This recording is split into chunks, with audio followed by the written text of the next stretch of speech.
Is this the most hated song in Australia right now? You were dancing, and I was dancing too. Unless you've been living under a rock in Australia over the last few months, you've probably either heard this song or seen this guy somewhere on one of your screens, and it's becoming quite clear that this song is being pushed like none other. This song, of course, is Dancing To by an artist called Keli Holiday.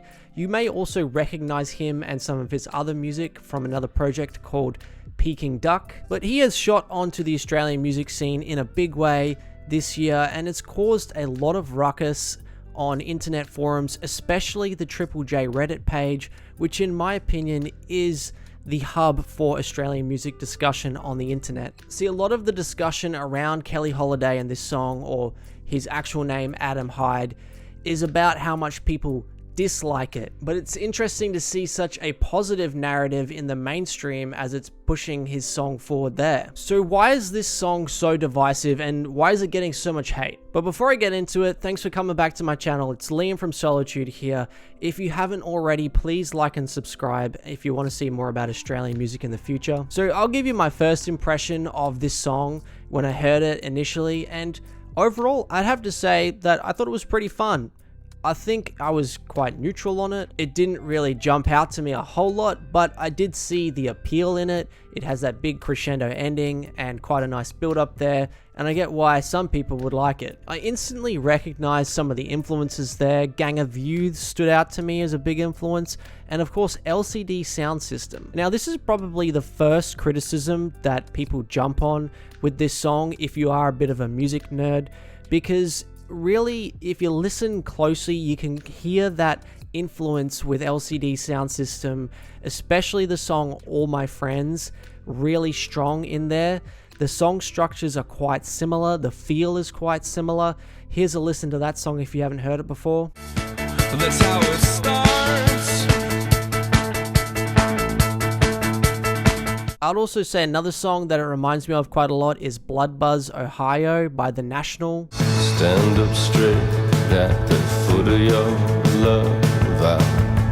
Similar feel and structure there too. But another thing that people with music knowledge have been pointing out a bit about this song as to why they don't like it and why they think it's a bit overrated and being overpushed is that it really kind of seems like a basic song. Like really, when you listen to the song and you think about what's in there, it feels like a song that's been fully made up of loops, and the loops sound quite generic. They honestly sound like they could be just something from stock standard Apple loops like on GarageBand or Logic. They don't sound like a lot of creativity has been put into them. They don't really sound like he's made the audio, more that he's just kind of fetched a few samples and strung them together. And I honestly wouldn't be surprised if this actually is the case. You see, it's very easy to string a few loops together and make a relatively good song. Another big criticism that I hear a lot is that people don't like the way he sings. They feel like he can't sing or he's not a good singer. Now, I've got to say, this criticism to me is a bit shallow and a bit stupid in my opinion. I mean, yeah, like, he's not a great singer. It's not his strength. Like singing the notes and with technicality, it's obviously not something that's standing out in the song, but I mean, overall, I think the performance is pretty good, and the performance is arguably at least half, maybe even more, of the thing that's necessary in capturing a good vocal delivery. And there's been plenty of artists who've had a lot of success without having a great singing voice. You know, Bob Dylan, Bruce Springsteen come to mind. I suppose another thing that kind of goes along with this is that he just comes across as very over the top, especially in this song. Like everything about the song, the performance, the way it builds up, the crescendo, it just feels extremely over the top. And maybe that's a little off-putting for some people. His appearance is very over the top as well. He's got that big bushy mob of hair. He wears eye makeup. He's got a kind of interesting mustache, a bit like the one I have right now actually. And yeah, I guess like his personality as well, it's quite over the top. He's quite cliched in interviews. He's got like a deep husky voice, and it kind of sounds like he might be putting it on a little bit. He's kind of like a cartoon character, but hey, you know, you've got to kind of be one to stand out nowadays. So again, I don't think that's a super valid criticism, but it's a reason why people don't like it. Another big thing about why people may not like him and this song is that he's got quite a public relationship with a woman by the name of Abby Chatfield.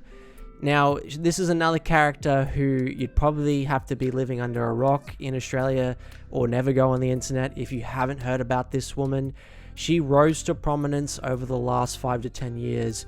Firstly, through The Bachelor, she was a contestant on there, and she was actually kind of edited to be like the villain character in her season. She came out quite strongly against The Bachelor and had some negative things to say about the TV show from her experience there. She went on to push herself forward with this fame and use it to create a platform where she's been speaking on radio, podcasts, and her own like TikTok and social media pages. She delves quite a lot into social topics and politics, which are inherently divisive, and she leans quite heavily to the left, which is not really surprising, and really in the music industry, that's where most of the people are as well. Now, obviously, this day and age, people are so divided, and no one can really get along when it comes to left versus right, and I think like Abby Chatfield overall, I don't really have a problem with anything that she's doing per se. I've seen a little bit of her content and a few clips, and sometimes when you get clips, you don't really get a full picture of what a person is like,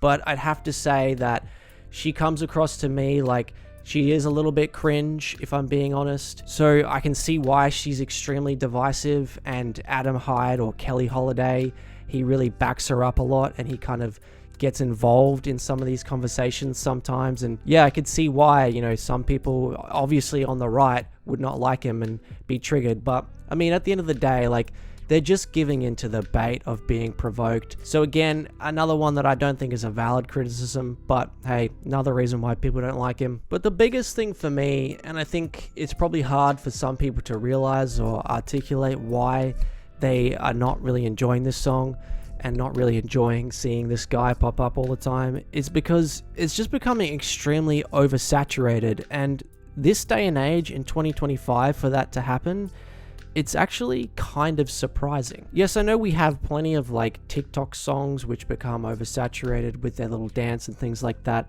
but I feel like this song has taken like a different path there. I don't think this song really went viral on TikTok to start off with.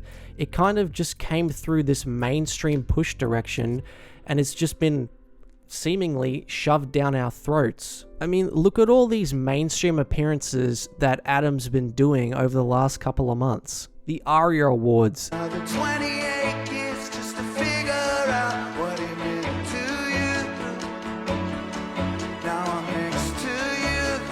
the TikTok Awards, You were dancing, and I was dancing too.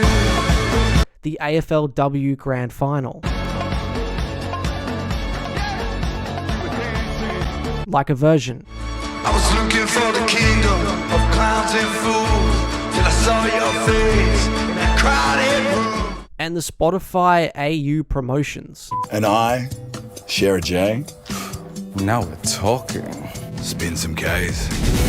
It just feels like we can't get away from this guy. The song was being played on all commercial radio stations as well as Triple J, and hey, I mean, this day and age, I pretty much count it as at least mainstream outlet. I think anything that has government funding given to it is pretty much a mainstream outlet these days. It's being pushed in the Spotify algorithm heavily, like very, very heavily. And subsequently, it's peaking on the ARIA charts. It's usually around 1 or 2, kind of competing with Tame Impala's Dracula over the last couple of weeks and months. And really, the ARIA single charts is kind of an interesting thing nowadays when you think about it, because they used to be representative of how many sales a song had. So you used to literally have to buy a song, like either from the iTunes store 10 or 15 years ago, or before that you had to buy the CD of a single or buy the record even before that, and that's how you would get higher up in the charts. But nowadays it's all about who's having the most streams.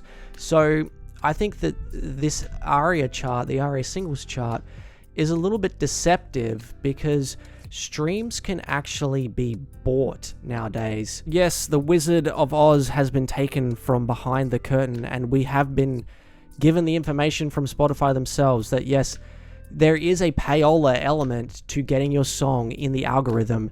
If you go on an artist page and click on their radio box, you'll see the little write-up that basically says you can pay Spotify to have your song pushed more than others into the algorithm. And to me, it just kind of feels like this is what's happening with this song. If you go on the Spotify local pulse charts, which I've been talking up on this channel for about a year or two now, and this song Dancing 2 has been at the top of pretty much every Australian local pulse charts over the last 10 to 15 weeks. So to me, it kind of feels like he's been using connections and a lot of maybe his own wealth to push this song forward, which, you know, there's no issue with doing that. He's allowed to do that if he wants to. I mean, if I was in his position, I'd strongly be considering it as well, but the problem is, it feels now like he's just oversaturated the song to the point of it being hated. People don't like it when something feels like it's being shoved down their throat, even if it might be good.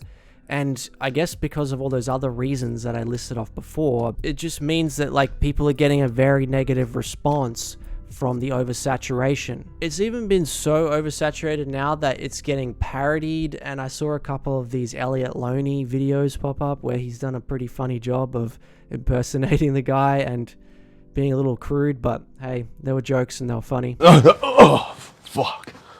Babe, I just had the worst nightmare.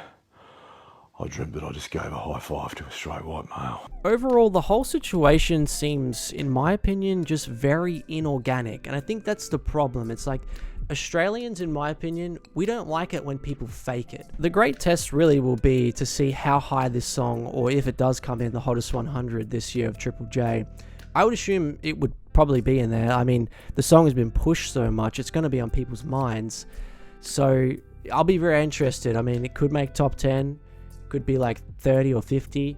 But yeah, it'll be interesting to see how much you can push a song and get the success that you want from it and a placement in the hottest 100. Thanks for checking out this video, everyone. If you want to see more stuff about Australian music, please like and subscribe. Come back for more, and I'll see you again soon. Thanks, bye.